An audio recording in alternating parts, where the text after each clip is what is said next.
Bien, como venimos desarrollando en estos últimos meses, el tema a tratar se llama el reino de los cielos.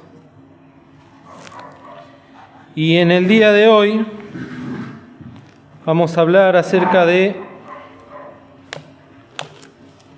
uno de los aspectos que tienen que ver con la última etapa de lo que nosotros conocemos como la dispensación de la gracia.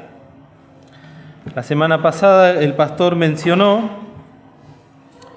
que a lo largo de la historia del hombre hubo distintas maneras en que el hombre se acercó a Dios y que Dios se acercó al hombre. Para poder estudiar esas maneras se le pusieron nombres que se llaman dispensaciones. Dispensación quiere decir el trato o la economía o la forma en que Dios organiza el trato hacia los hombres. Y se dijo que a partir del momento en que Cristo murió en la cruz del Calvario, empezó una nueva dispensación o un nuevo trato para con los hombres, y el domingo pasado lo que se habló fue de un nuevo pacto y un nuevo testamento. ¿Cuál era la diferencia entre esas dos palabras? A ver si alguno se acuerda. Testamento es que el testador tiene que morir para que se cumpla. ¿Y pacto? Y el pacto se hace entre dos personas. Pacto entre dos personas, ¿vivas o muertas? Vivas. Y las dos formas están bien dichas, pero las dos formas nos representan lo que Dios hizo con nosotros, ¿no? Un pacto, pero también nos dejó un testamento. Y se habló de que nosotros, aquellos que formamos parte de la iglesia de Jesucristo, somos ese pueblo adquirido que lo hemos hecho de voluntad, hemos hecho un pacto con el Señor. El estudio dice que nosotros como iglesia somos el pueblo que aceptó el nuevo pacto y que con aceptar el nuevo pacto también aceptamos las condiciones establecidas de parte de Dios. En este caso nosotros no estamos en condiciones de establecer ninguna condición, valga la redundancia. ¿Y por qué es esto? ¿Por qué nosotros no podemos ponerle condiciones a Dios? Porque lamentablemente somos pecadores. Y dice la palabra de Dios, hablando del alfarero y de la vasija que hace el alfarero, la vasija no le va a decir al alfarero ¿por qué me hiciste así? O ¿por qué me hiciste así? Sería ridículo pensar eso. Bueno, ese es el ejemplo que usa la Biblia para darnos a entender a nosotros que como criaturas de Dios y ahora como hijos de Dios, también tenemos que entender el lugar que nos corresponde a nosotros, un lugar que nos tiene que poner en una situación de completa humildad delante del Señor.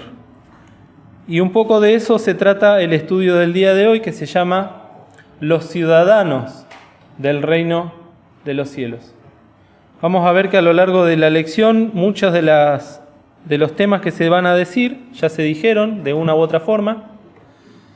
Puede ser que parezcan redundantes algunos asuntos, pero es bueno que lo vayamos incorporando, que lo vayamos aprendiendo y que lo interioricemos de tal manera de que después ya no quede en lugar a dudas. Sería triste que después de tantos meses hablando de estas cosas, cuando alguien venga y nos pregunta acerca de las mismas, no sepamos responderlas o confundamos los términos. Como siempre decimos, Dios tiene un método muy especial para enseñar, que es el de la repetición. Se ve a lo largo de toda la Biblia que Dios repite las cosas una y otra vez, de generación en generación, y eso justamente porque nosotros tenemos la tendencia a olvidarnos las cosas o a no aprenderlas como Él desea. Hay un texto que está en Efesios, para empezar.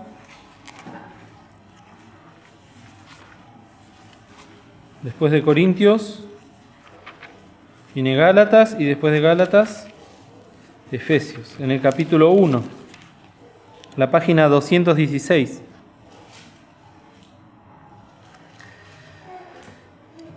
Se podría leer todo el libro de los Efesios, pero vamos a leer ahora el versículo 13. Efesios 1:13 dice: en el cual esperasteis también vosotros en oyendo la palabra de verdad, el evangelio de vuestra salud, en el cual también desde que creísteis fuisteis sellados con el Espíritu Santo de la promesa. Acá se nos está hablando de un evangelio que hemos oído, un evangelio que está basado en la palabra de verdad, o sea que no es algo que viene de los hombres, sino que viene de Dios. Y que del momento en que nosotros escuchamos ese evangelio, esa palabra de verdad, y creímos, ahí está la gran diferencia, porque nos dice la Biblia que todos han de escuchar la palabra de Dios, pero no todos la han de creer. Muchos son llamados y pocos los escogidos, dice. Acá está la gran diferencia, en el cual también desde que creísteis, fuisteis sellados con el Espíritu Santo de la promesa. Entonces, a nosotros se nos fue propuesto un pacto. Ese pacto decía que Cristo nos vino a salvar, que Cristo dio su vida por nosotros. El pacto nos dice, nosotros somos pobres y miserables pecadores y necesitábamos la salvación. Desde el momento en que creímos en ese evangelio de salvación y aceptamos ese pacto, es que pasamos a ser hijos de Dios o ciudadanos del reino. Y acá lo dice con una palabra: fuisteis sellados con el Espíritu Santo de la promesa. Esa es la única condición, como se dice en leyes, sine qua non. ¿Qué quiere decir sine qua non? Que no hay otra condición. La única condición para ser un ciudadano del reino, un hijo de Dios, o como dice acá, para ser sellado por el Espíritu Santo de la promesa, es aceptar el evangelio de salvación y aceptar a Cristo como Salvador. Una vez que nosotros somos incorporados a la iglesia de Jesucristo, que somos hechos ciudadanos del reino, o que somos hechos hijos de Dios, son todas palabras que dicen lo mismo. Es que también recibimos el beneficio de las promesas de Dios. Dios ha establecido muchas promesas a lo largo de su palabra. Hay promesas que ya se han cumplido, hay otras que se han de cumplir, pero lo cierto es que todas esas promesas, desde el momento en que creímos, las recibimos como una herencia que muchas de esas promesas las hemos de ver en esta tierra, en vida, otras las hemos de ver en los cielos cuando estemos con el Señor. Pero se nos adjudican por derecho. Es como cuando una persona adopta a un niño. No solo le da el apellido cuando lo adopta, sino que le da de parte también de él todos sus bienes, sean muchos o sean pocos, y le deja su legado, ¿o no? Bueno, Dios a nosotros nos adoptó. Dice ahí en Juan, ¿no? Vamos a leerlo, que es muy lindo. Juan capítulo 1. Ahí no habla de la adopción, pero sí nos habla de que somos hijos.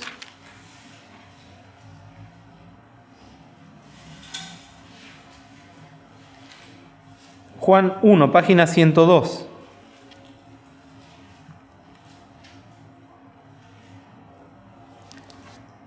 El versículo 12 dice: mas a todos los que le recibieron, o sea, como decía Pablo, a los que creyeron, dióles el poder o la potestad de ser hechos hijos de Dios, a los que creen en su nombre, los cuales no son engendrados de sangre, ni de voluntad de carne, ni de voluntad de varón, mas de Dios.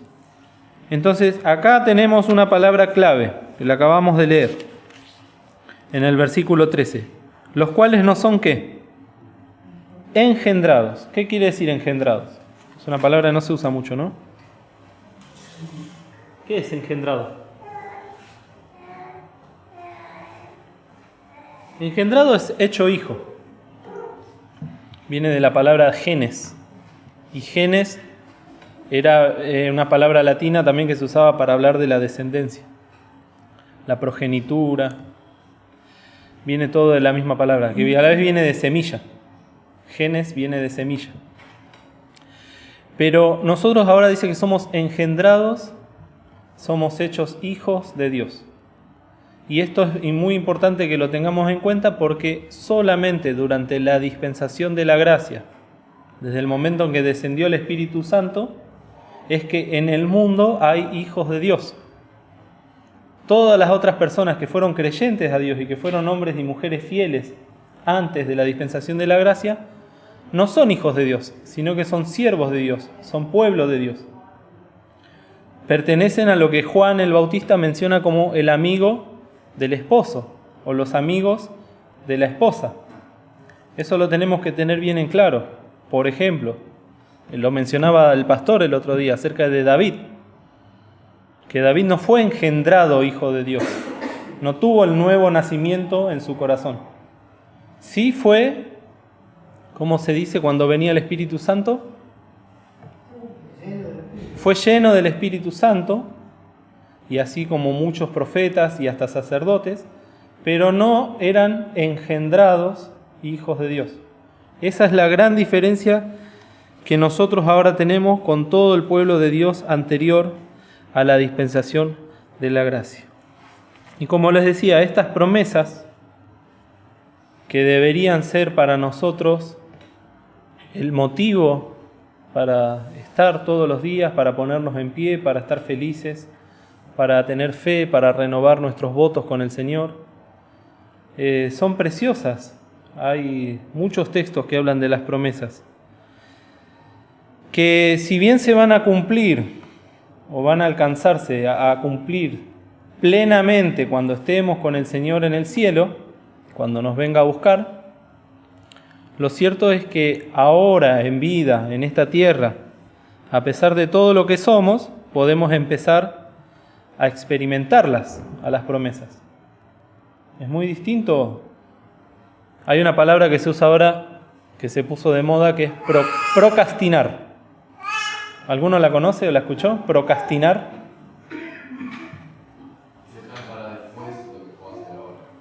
Hay un dicho que dice, no dejes para mañana lo que puedes hacer ahora o hoy. Bueno, eso es procrastinar, cuando uno va pateando las cosas, ¿no? Yo, por ejemplo, procrastiné mi carrera universitaria casi 20 años, ahora, Dios mediante, la voy a retomar. Pero la esperanza de vida del creyente, la esperanza bienaventurada, las bendiciones que Dios tiene derramadas para nosotros, las promesas que Dios tiene para nosotros, las vamos a recibir en el cielo, pero ya las podemos empezar a vivir ahora. Y la clave está en Tito, el libro de Tito, en la página 242.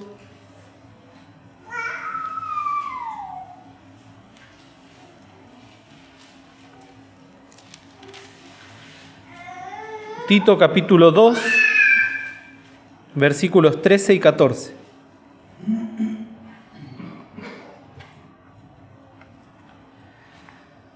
Dice, esperando aquella esperanza bienaventurada y la manifestación gloriosa del gran Dios y Salvador nuestro Jesucristo. Eso es para los que dicen que Jesucristo no es Dios. Que se dio a sí mismo por nosotros para redimirnos de toda iniquidad y limpiar para sí un pueblo propio, celoso de buenas obras.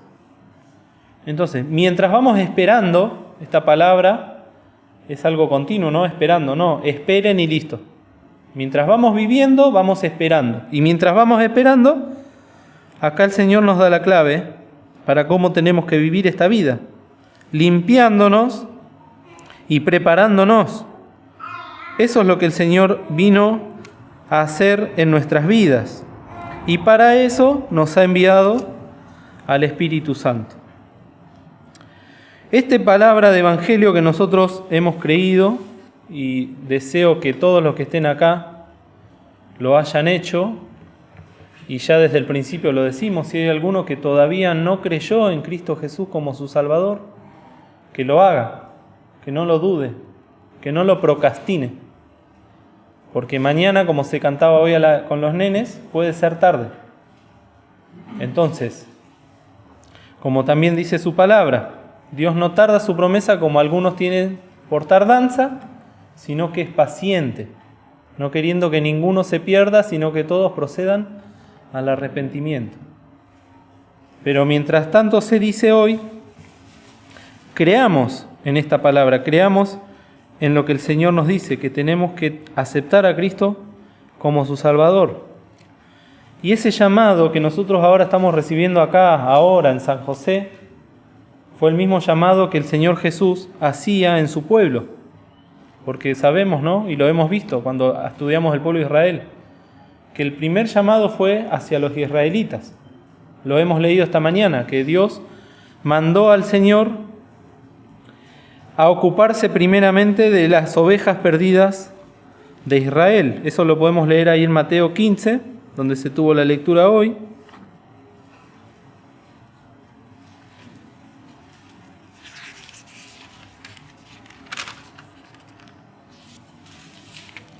El versículo 24. ¿Alguien lo puede leer? Mateo 15, 24. Y él respondiendo dijo: no son enviados sino a las ovejas perdidas de la casa de Israel.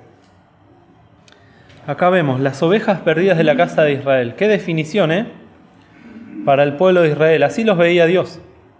Ovejas perdidas, ovejas desparramadas que no tienen pastor. Y mirando a la gente, dice, tuvo compasión de ellas. El Señor ama al pueblo de Israel. Lo amó y lo ama y lo amará siempre. Y cuando Él fue a predicar, le llevó el mensaje de salvación. Y muchos creyeron. Por eso los primeros convertidos fueron del pueblo de Israel. Pero después, el Evangelio, cuando el Señor ascendió a los cielos y descendió el Espíritu Santo, también fue llevado a los gentiles. Pero fíjense antes de eso en Mateo capítulo 10, donde el Señor le daba el mandamiento a sus discípulos.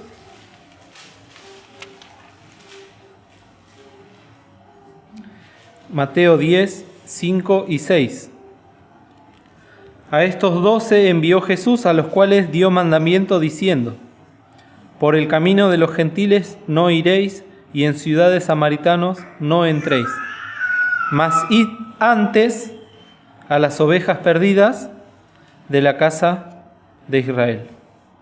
Entonces, el Evangelio nace en Israel. El Señor Jesús le dice a la mujer samaritana, la salud viene de los judíos. Pero de ahí se empieza a expandir. Una vez que el Evangelio alcanzó a toda la nación de Israel, y los israelitas tomaron una decisión muy triste, que fue la de matar al Hijo de Dios, al Señor Jesucristo, es que el Evangelio comienza a ser llevado a todas las naciones. Pero para que eso pase, para que el Evangelio pueda salir de Israel hacia el mundo, Cristo primero tuvo que morir en la cruz del Calvario. Y eso los invito a leer ahora, de nuevo en Efesios. Se leen muchos textos en estas reuniones porque estamos tratando todos de aprender sana doctrina. Y la doctrina bíblica se aprende leyendo ¿qué cosa? La Biblia. Efesios, de nuevo, página 217, capítulo 2.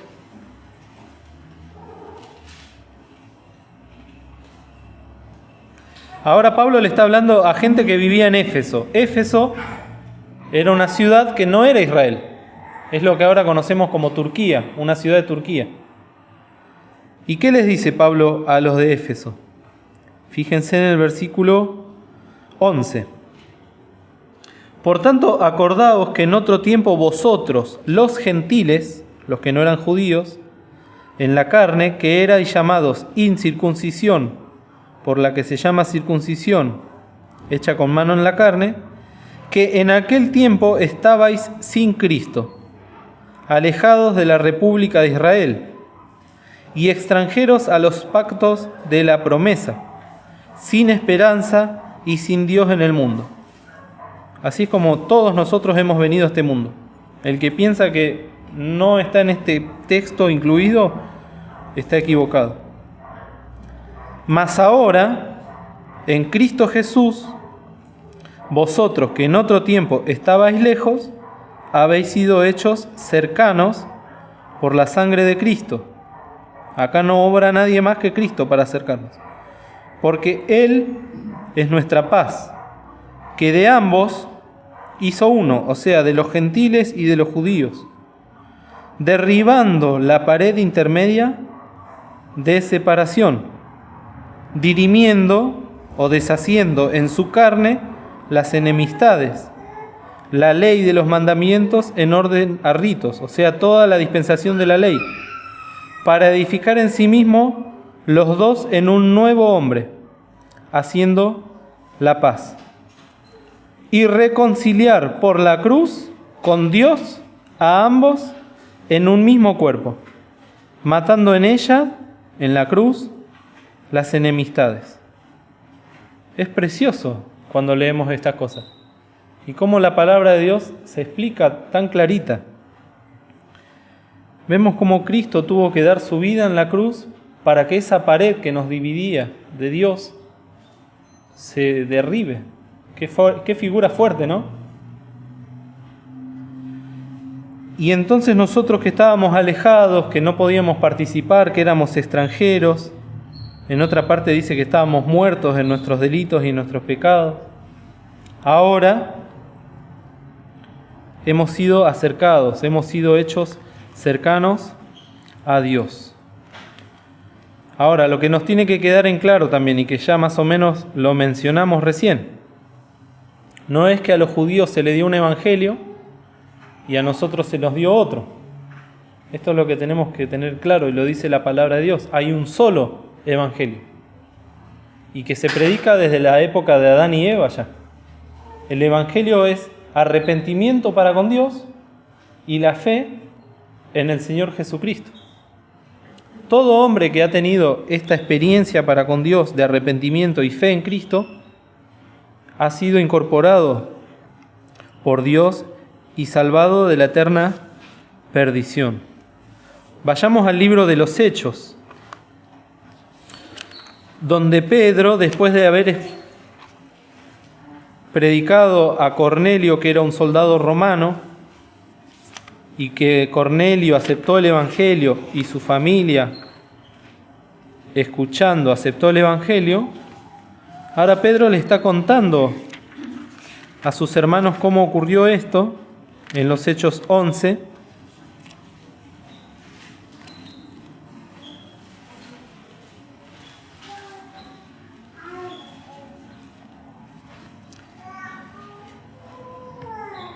Y fíjense el versículo 15 en adelante. Pedro está contando lo que pasó. Dice, y como comencé a hablar, cayó el Espíritu Santo sobre ellos también, ellos que no eran judíos, como sobre nosotros al principio. Entonces me acordé del dicho del Señor, como dijo, Juan ciertamente bautizó en agua, mas vosotros seréis bautizados en Espíritu Santo.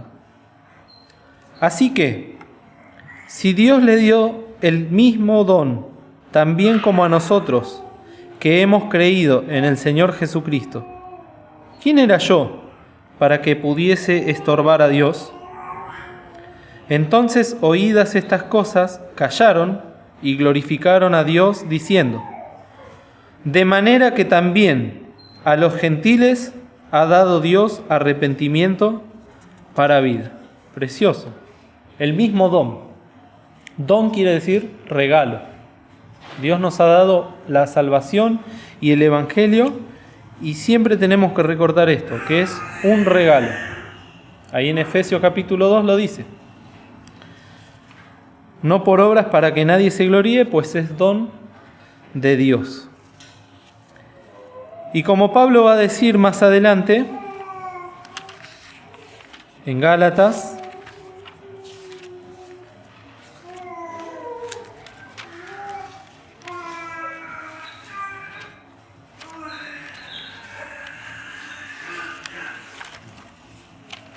en el capítulo 1.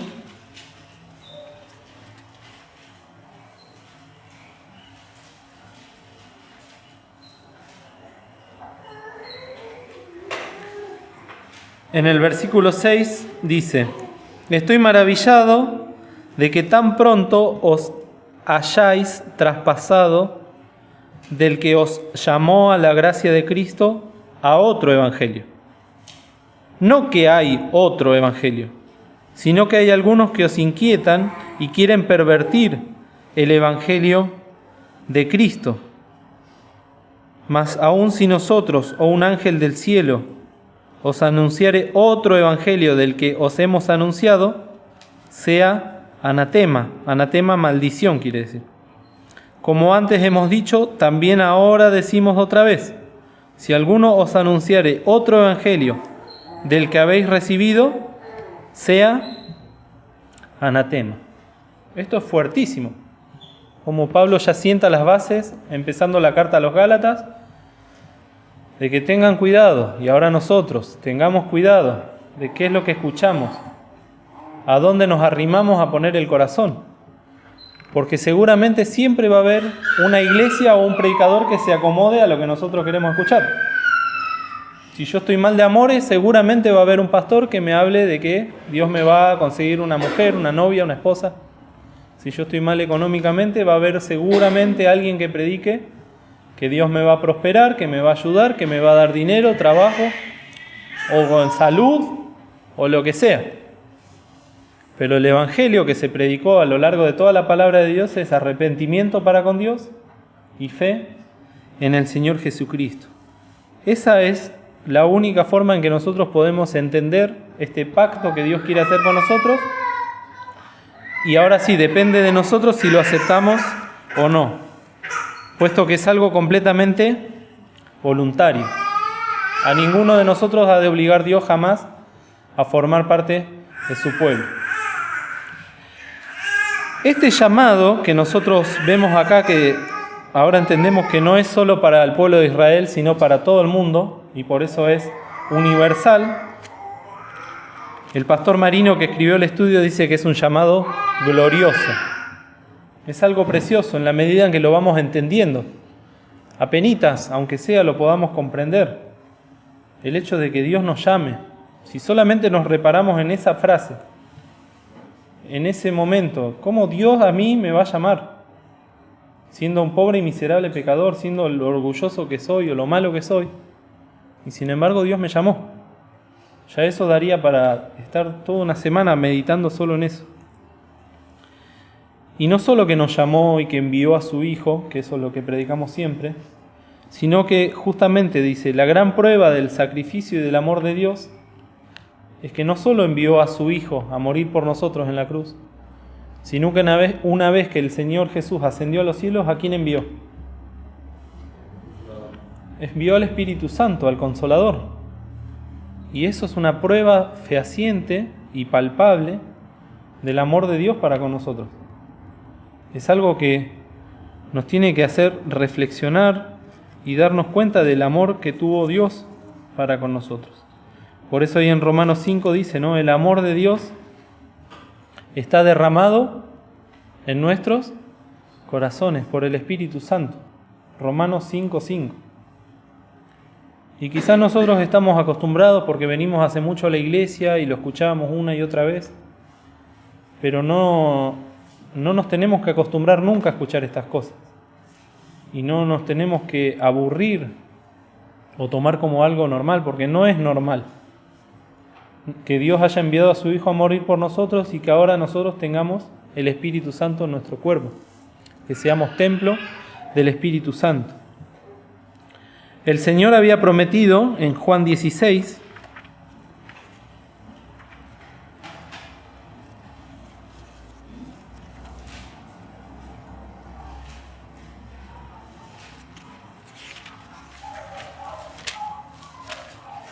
el versículo 7,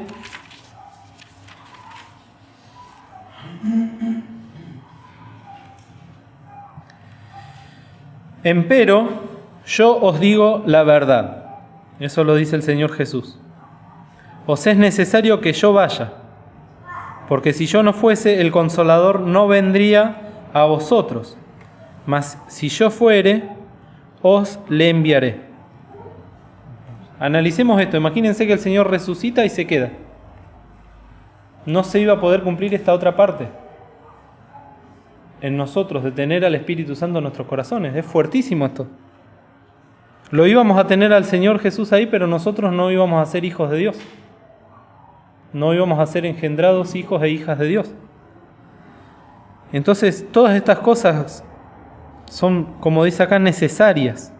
Es necesario que yo vaya. Es el orden que estableció Dios para todas las cosas. El Señor Jesús, cuando estaba dando su vida en la cruz, decía, verá linaje. Lo dice ahí en Isaías 53. Del trabajo de su alma verá y será saciado. Y ahora es necesario que yo vaya, que el Señor sea glorificado, recibido en el cielo, para que el Espíritu Santo, que es el Consolador, venga. Mas si yo fuere, os lo enviaré. Y fíjense ahí también en Juan, el capítulo 6, 7.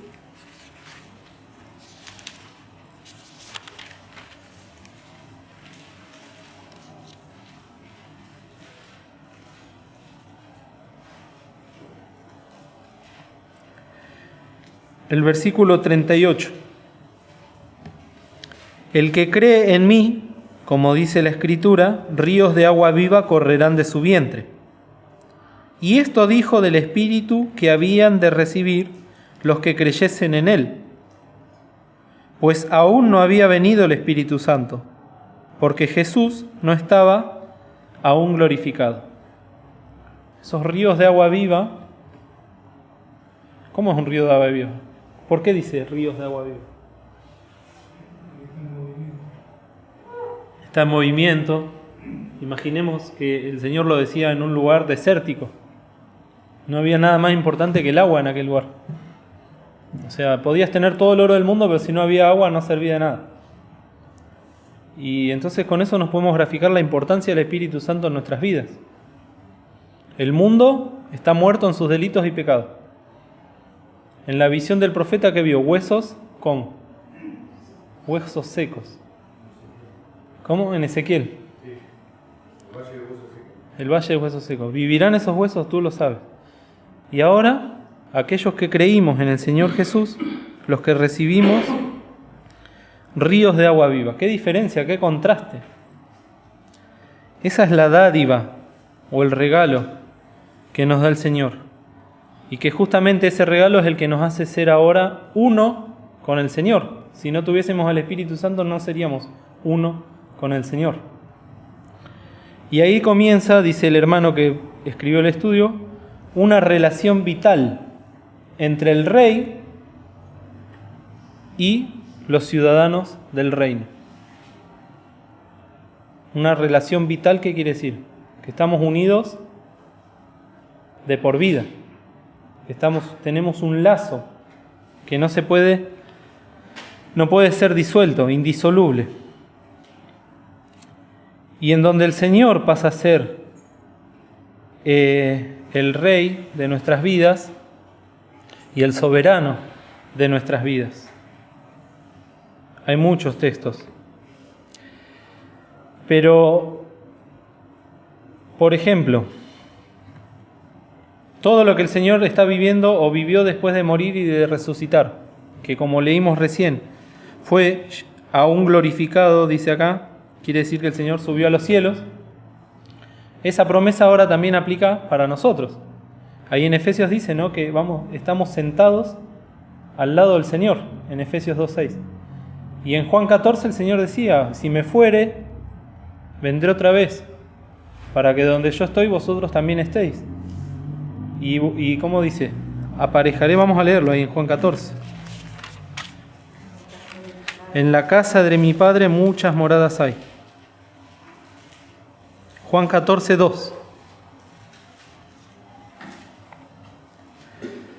En la casa de mi Padre muchas moradas hay. De otra manera os lo hubiera dicho. Voy pues a preparar lugar para vosotros.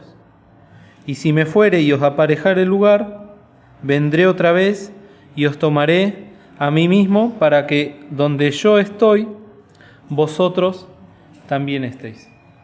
El Señor Jesús fue transitando ese camino hacia el cielo. Pero ahora nosotros, siendo ciudadanos y habiendo hecho un pacto con Él, nos corresponde transitarlo también al camino.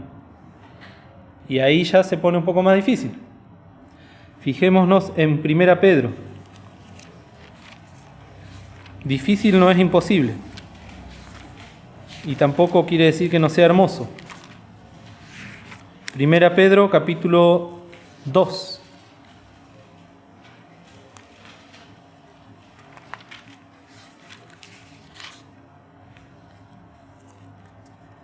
El versículo 21. ¿Quién lo puede leer? Porque para esto sois llamados, pues que también Cristo padeció por nosotros, dejándonos ejemplo, para que vosotros sigáis sus pisadas. Qué lindo, ¿no? Cuando cantamos quiero seguir las pisadas del maestro. Hay coritos, hay cuadros, hay poemas. Hay uno que lo vi en varios lados, ¿no? Que se ven las huellas de alguien caminando en la playa y hay como una especie de poema. Pero acá dice, Cristo padeció por nosotros y nos dejó ejemplo. Y lo dice bien clarito, no da lugar a dudas, Pedro. ¿Para qué? Para que vosotros sigáis sus pisadas. Y esto forma parte de ese pacto también. Hemos visto que nosotros recibimos las promesas del Señor, recibimos las bendiciones, hemos de recibir toda la gloria, pero también ese llamado que el Señor nos hace, que es tan glorioso, también es exigente. Y recién lo decía, ¿no? Es difícil. Yo pensaba, ¿no? Si el estudio se hubiese terminado en el punto 3, un llamado glorioso, a todos nos encantaría y lo podríamos predicar muchísimo. Pero el punto 4 se llama un llamado exigente.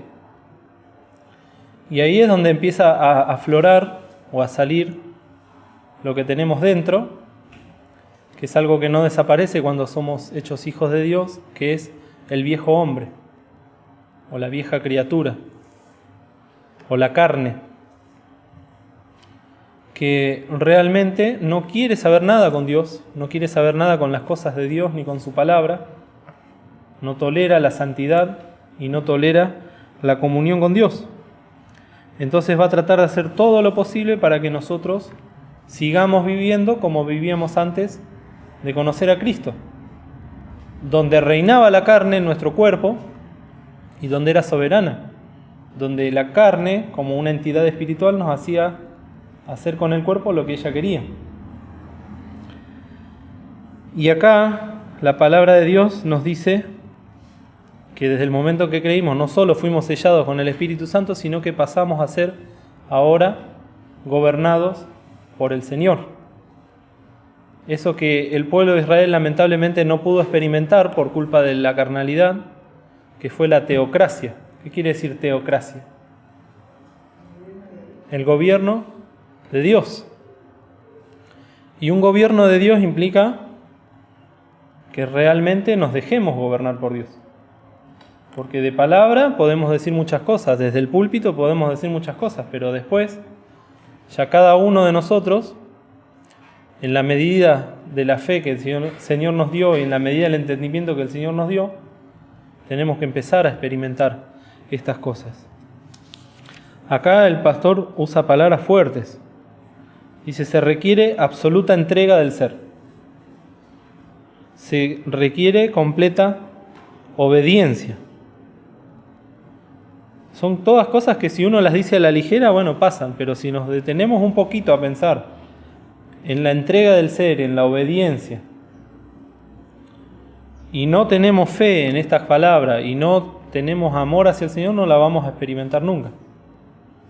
Hoy se me había venido un texto a la mente, ahora no me acuerdo, pero el Señor todo lo que hizo, el Señor Jesús, ¿por qué lo hizo? Por amor. ¿Fue obediente, dice la palabra de Dios? ¿Hecho obediente hasta dónde? Hasta la muerte. y muerte de cruz. Pero lo hizo por amor. ¿Qué hizo? ¿Qué movió al Espíritu Santo para que descienda a nosotros? El amor. Entonces la respuesta está ahí. ¿Qué nos va a hacer nosotros movernos hacia Dios ahora? Y es el amor. Por eso es necesario que tengamos en cuenta todo este sacrificio del Señor para que realmente entendamos cómo acercarnos a Él. Miren, para que alguno diga, no, pero yo soy dueño de mi vida, yo soy dueño de mis hechos o de mis actos. Soy hijo de Dios, pero yo sigo gobernando. Miren lo que dice 1 Corintios 6.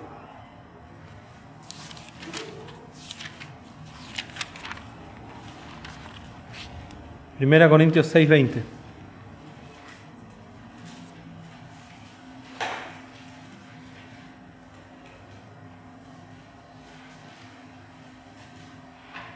El 19 que dice, ¿o ignoráis? Página 189. ¿O ignoráis que vuestro cuerpo es el templo del Espíritu Santo, el cual está en vosotros, el cual tenéis de Dios, y que no sois vuestros? Porque comprados sois por precio. Glorificad pues a Dios en vuestro cuerpo y en vuestro espíritu, los cuales ahora, ¿qué? Son de Dios. Esto nos tapa la boca a todos y le tapa la boca a la carne. Porque la carne es la que dice, yo soy mi soberano. Hay una canción ahora que dice, ¿no? Yo soy mi soberano. Y en realidad, si yo acepté el pacto que Cristo hizo conmigo, y ahora soy un hijo de Dios, el Espíritu Santo de a poco, quizás me lleve toda la vida, o quizás al Espíritu Santo le lleve toda mi vida, mejor dicho, enseñarme esta verdad y esta realidad. En la medida en que nosotros nos vamos dejando obrar por el Espíritu Santo, lo vamos a entender antes, y el Señor nos va a empezar a usar antes. Pero el Señor no quiere ser mi soberano los domingos, o los martes, o los miércoles cuando hay reunión. No quiere ser mi soberano cuando me voy a acostar y oro, y cuando me levanto y oro nada más. ¿Cuándo quiere ser mi soberano el Señor? Siempre, todo el tiempo. Y qué lindo sería cuando yo quiera o desee ser un súbdito del Señor, un ciudadano del reino todo el tiempo.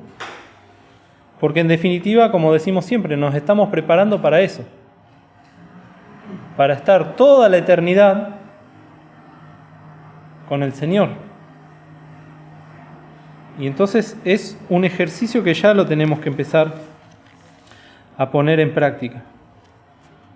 Para eso el Señor nos pide que renunciemos.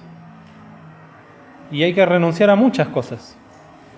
Hay textos en Lucas, en Mateo, que el mismo Señor Jesús decía, no amar a nadie más que a Él, negarse a uno mismo, renunciar a todas las cosas que poseemos, ninguno puede servir a dos señores. Son textos que los conocemos, ¿no? Pero, ¿cómo? Renunciando a la piedad, sí.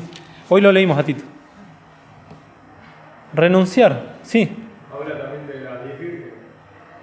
Sí. Las prudentes y las insensatas. Claro. Eso acá lo está preparando para el reino. Las 10 vírgenes, dice, todas se durmieron, pero algunas tenían las lámparas. Quiere decir que representa a los que hemos creído en el Señor. Y el que no. Pero ahora estamos hablando exclusivamente de aquellos que ya hemos sido salvos. Y cómo nosotros, siendo salvos, asumimos la responsabilidad del pacto. Porque habíamos dicho al principio, ¿un pacto entre cuántas personas es? Entre dos. Si nosotros dejamos toda la responsabilidad al Señor y al Espíritu Santo, estamos incumpliendo ¿qué? El pacto.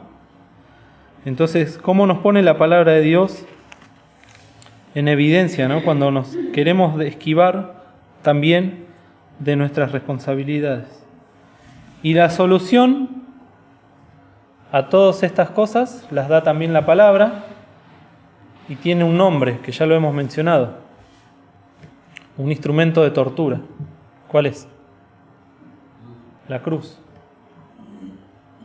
La cruz. Si alguno quiere venir en pos de mí, niéguese a sí mismo, tome su cruz y siga. Y les puedo decir que incluso para uno que está acá adelante hablando, hablar de estas cosas cuesta muchísimo, aunque hay que hablarlas. Porque uno se reconoce delante del Señor como un rebelde, como alguien que no quiere tomar la cruz, como alguien que no quiere renunciar. En la escuela bíblica nos enseñaban la diferencia entre renunciar y renunciamiento. Renunciar, yo puedo renunciar a no usar más Instagram. Listo, lo dejé. Pero renunciamiento es, yo no quiero usar más esas porquerías, yo no quiero tener nada que ver con eso que era la pasada manera de vivir, porque ya lo entendí.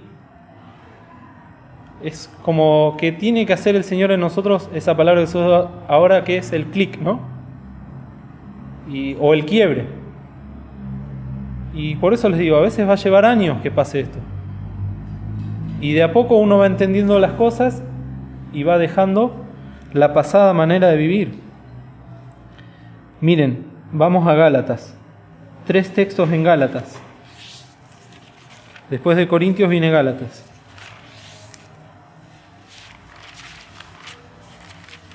Y les voy a dar un ejemplo después de los Juegos Olímpicos, que lo van a tener fresco. Gálatas, capítulo 5.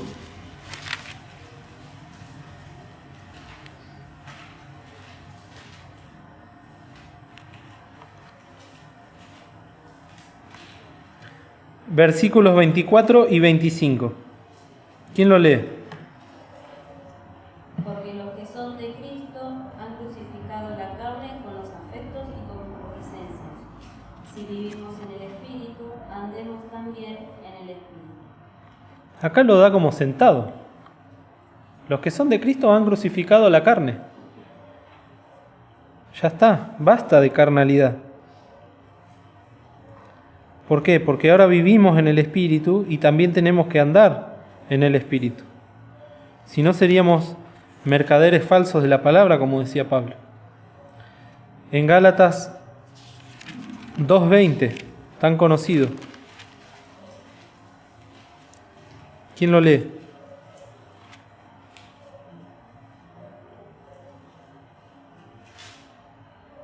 Con Cristo estoy juntamente crucificado, y vino, no soy yo, mas vive Cristo en mí, y lo que ahora vivo en la carne, lo vivo en la fe del Hijo de Dios, el cual me amó y se entregó a sí mismo por mí.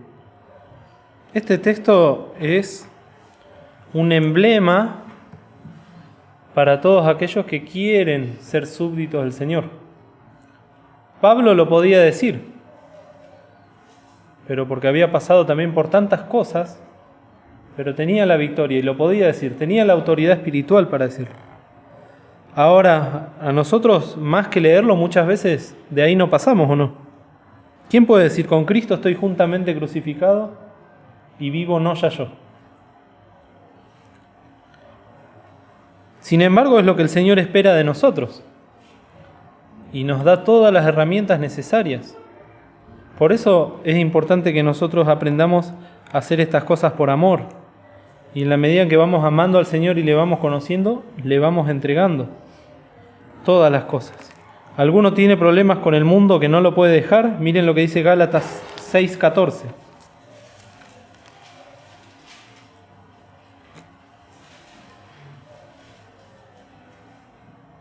¿Qué dice?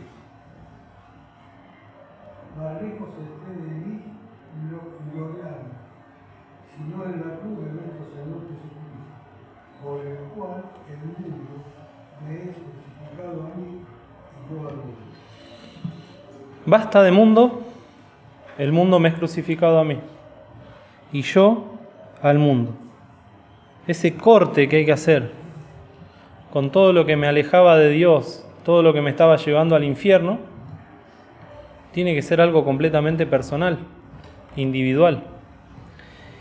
Y por supuesto que va a ser para salvación. Todo lo que dijimos antes no se anula, toda la gloria que el Señor nos quiere dar, todas las promesas que el Señor nos quiere dar, exigen un precio.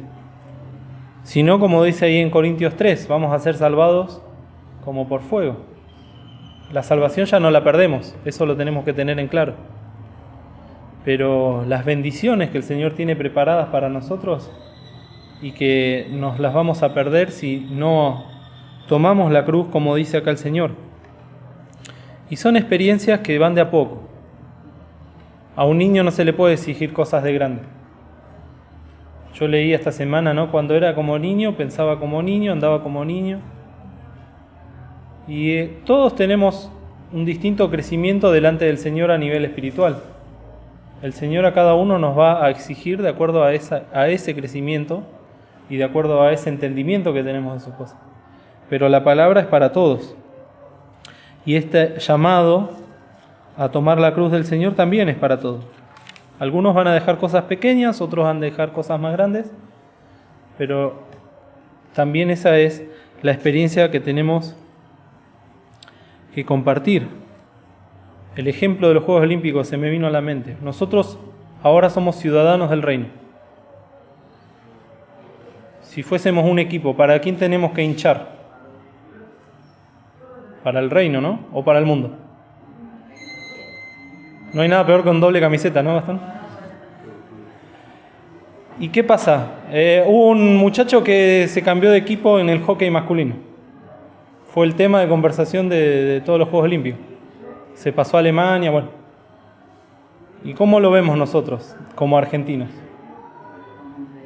Bueno, ¿cómo nos ve el mundo a nosotros cuando abandonamos el mundo?